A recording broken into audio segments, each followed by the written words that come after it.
Let's see how to change letter case in Microsoft using a shortcut key. First off, we want to open Microsoft Word.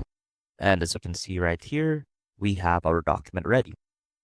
Now let's say that you want to change the letter case of a particular sentence into entirely capital letters. So we already know that we can do that by clicking on this icon right here to change the case of your letter or your sentence.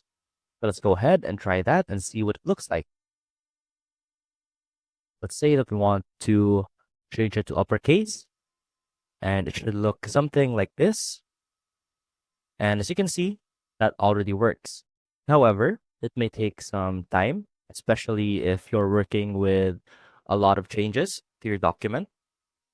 So another way that you can do this is simply by clicking on Shift and F3 on your keyboard.